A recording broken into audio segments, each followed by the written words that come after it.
Hi.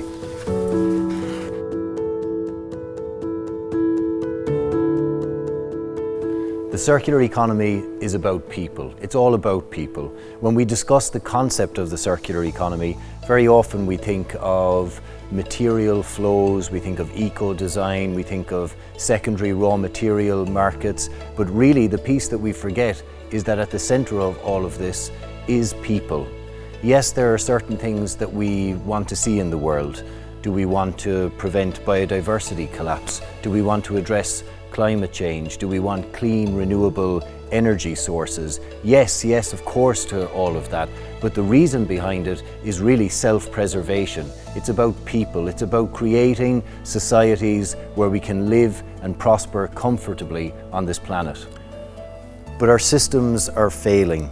Our biodiversity is crashing. Our climate is destabilized. Our economies can be too subsidy dependent. And our people, our societies, are becoming uneasy and frustrated. But change is coming, and change is needed. And that change needs to come in the form of resetting our relationship with the planet that we live upon.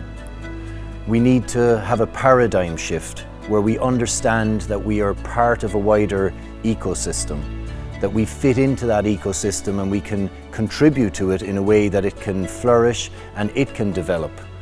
And we need an economic system that respects this and that fits into that type of concept so that we can all flourish. A circular economy is one type of economy that can deliver that.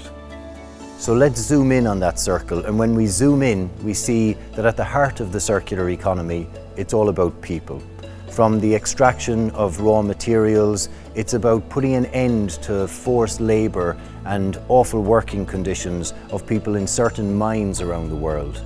In design, it's about people being innovative and imaginative and creative in designing eco-products, products that make our lives better and make our lives easier, products that are accessible and affordable to all through new business models and through new ownership arrangements, and products that are durable and repairable. That means they're built to last, but if and when they do break, they can be fixed. It's about training and upskilling so that we can replace an outdated, exploitative model with a new, updated, regenerative model for our economy. But the circular economy is also a story about people where people prosper, with just that they prosper and develop in a way that isn't destructive to either the beautiful planet on which we live or to the amazing communities that make up our global societies. The linear economy, as we know it, has shown us the consequences of this type of model. It disconnects us in many ways. It disconnects us from the consequences of our choices. It disconnects us from the choices we make for lifestyle or the choices that we make as consumers and the impact that that can have. The linear economy means that we live in a certain way and we consume in a certain way that disconnects us from the impacts that this has, because those impacts are being felt in a land that is far, far away.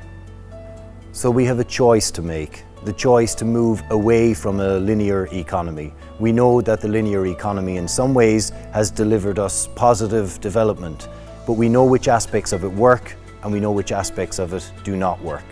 And we want to keep the things that work, but we want to build new systems that work better, that deliver better results for us. And the good news is that this is already happening. It's already underway. Within the EU, we have circular economy policies since 2015. We have the powerful youth movement who are engaged in circular economy, who are active in driving that change.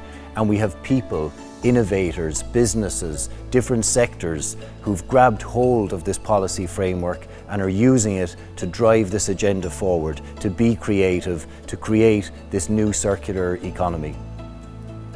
But it has to be a circular economy that reconnects us to nature, to the planet that provides everything that we have. A circular economy that reconnects us to our choices, so that when we make choices as consumers on our lifestyle and our purchases, we're reconnected to the people all along the circle who provide those services, who develop those products, who work to move the value around the circle.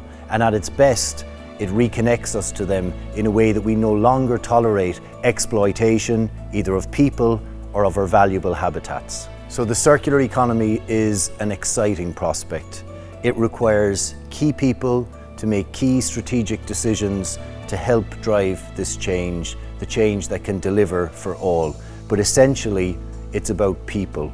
It's about putting people at the heart of the economy. It's about the people who are driving this change. And to go back full circle to what I said at the beginning of this message, this creates a circular economy that is driven by people, that works for people, and that is made up of people. We want you to join us to be one of the people who will help design that future and create that change.